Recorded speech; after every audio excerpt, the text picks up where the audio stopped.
advertisements, or more specifically, advertisements for mobile games, are in a very weird place. You'll see many advertisements for mobile games either show gameplay that is not the gameplay at all for the app you're trying to install or trying to advertise.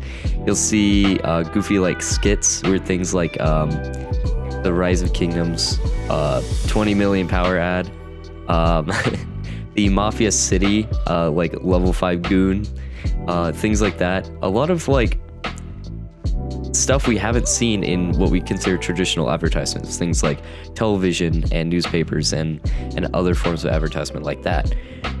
It seems things like false advertisement and grabbing the interest of someone is top priority rather than actually trying to show the product that you're actually trying to get that person to buy, right? Or in this case, go in, install for free, and get ad revenue.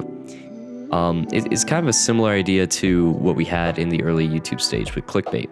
But an advertisement campaign I wanted to talk about today was the Merge Mansion advertisement campaign. Merge Mansion was a game released by Metacore in 2020, and although that name might not be super familiar, these ads that I'm playing right now definitely are. This thing was all over the internet during 2020, and even to this day, it's still talked about a little bit, even though it's past its prime.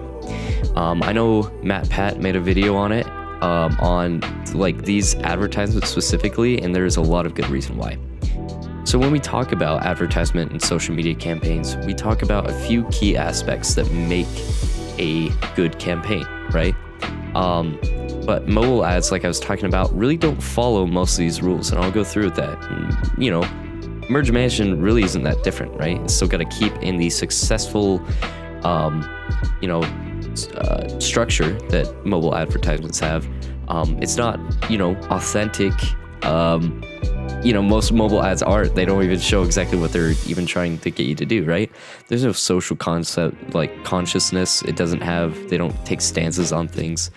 The visuals are not great. Like it's actually pretty good for like a low budget mobile advertisement, but people don't like look at that and be like, dang, that's one of the best advertisements I've ever seen, right? It doesn't have high budgets like a lot of TV ads would have, right?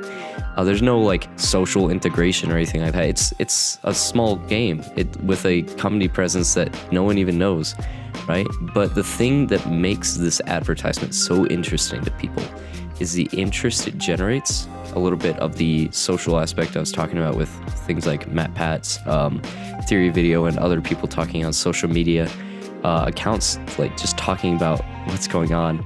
But the biggest thing for this campaign was the ambiguity. The fact that we didn't know what was going on. We don't know what it's trying to sell us, and we want to find out. And that's why today I'm going to be talking a little bit about how ambiguity can be a successful drive in a small campaign like Merge Mansion's was.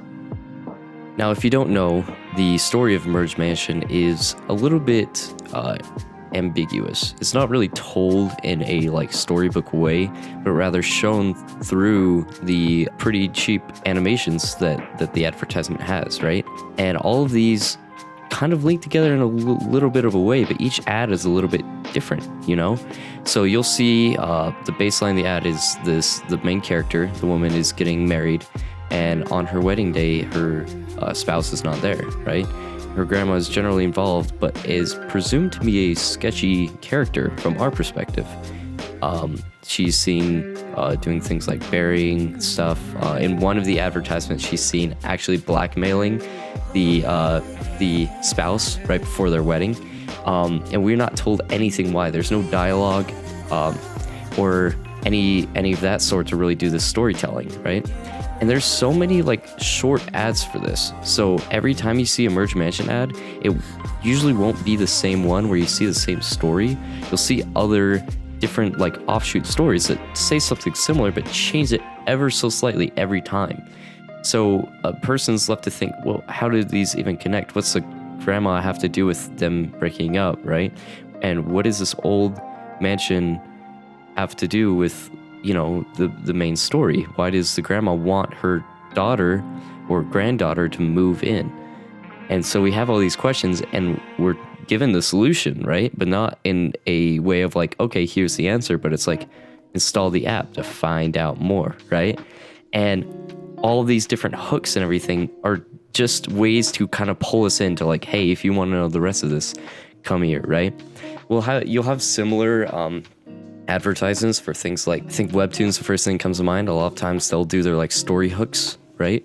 And it's like, oh, if you want to read more on the website or on our app. But Merge Mansion's a little bit different, right?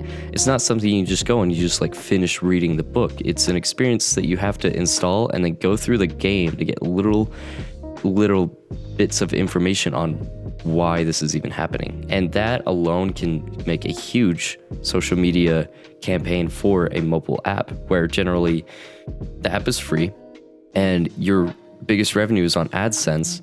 So you want people to be spending time on your app. And people are going to be doing so if they get hooked by this ad and then want to know more, but have to play through the game to figure out more. Comparatively, you'll get the 20 million power ads, and even though those are fantastic and hilarious, and it's really shown that people on a lot of platforms really only care about how funny what they're watching is, right? But it doesn't get me as hooked as like a story, right? I know realistically I'm not going to get 20 million power and become the CEO of NASA or Microsoft, right? But I do know that there's a story here with Merge Mansion, and I want to know more. And it's really cool seeing how an advertisement campaign like that can really go off of one good aspect and still be fairly successful.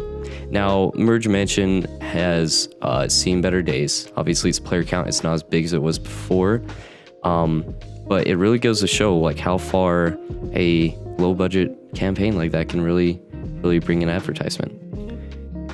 Now, we just saw Merge Mansion with just one good aspect carry itself into a huge title, having over 10 million downloads, right? But imagine if, Metacore, this is their first campaign for an ad, like a mobile ad, and the first mobile game that they've made and developed. Imagine if they had more budgeting, right? They had more experience, or maybe for their next game, what could they have done to make this even better? And it's kind of hard to see that. And I can't wait to see with more of these advertisements with mobile games, like developing and seeing really what works and what gets people to come onto their platforms. I'd love to hear in the comments whatever you know, whatever you'd like to think. What else could a mobile ad develop to really get people intrigued? And I know it's definitely easier said than done. And with time, we will know the true answer. But it's just a little theory crafting right there. So thank you so much for watching, and I hope this was a good insight on how ambiguity can really stick an audience into a story or compel them to do what you want them to do. Thanks, and have a good one.